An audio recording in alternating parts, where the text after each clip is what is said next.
Good morning all. Word of the week, forgiveness. जब भी कोई हमें चोट पहुंचाता है, अपमानित करता है, हर्ट करता है, तो हमारे मन में एक नेगेटिव नकारात्मक भावना पैदा हो जाती है, एक कड़वाहट मन में आ जाती है और हम उसकी कीमत बार बार चुकाते रहते हैं।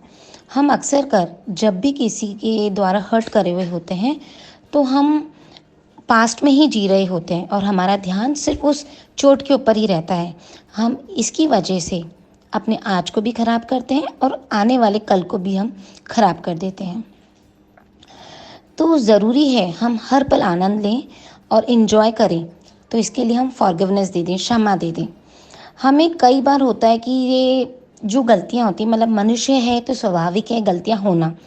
अगर इसको हम दूसरे रूप में देखें कि जीवन को हम एक स्कूल समझें और ख़ुद को एक स्टूडेंट समझ लें, तो जीवन में जितनी भी जो गलतियाँ होती हैं वो एक तरह से शिक्षक हैं, हमारे टीचर्स हैं, जो हमें कुछ ना कुछ नया सिखाते हैं। जब भी कोई नया दर्द आता है, हर्ट होते हैं, तो ये समझना चाहिए एक नया सबक सीखने का लिए हमें मिला है।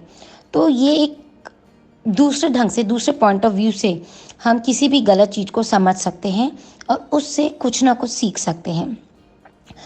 और जैसे ही हम समझने की स्थिति में हो जाते हैं तो हम इजीली किसी को भी माफ़ करने के लायक हो जाते हैं, या उसको समझ करके हम उसे माफ़ी देने की अनुमति दे देते हैं।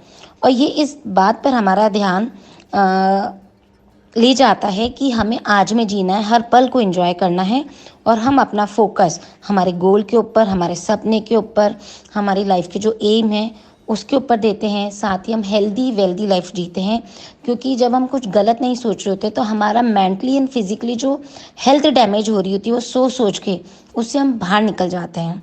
तो एक नया जीवन का नज़रिया हमें मिलता है और हम उन गलतियों से ऊपर उठ करके और आगे बढ़ने एक ऊंचाई की तरफ बढ़ते हैं, क्योंकि हम अपने गोल और फोकस के ऊपर ध्यान केंद्रित करते हैं।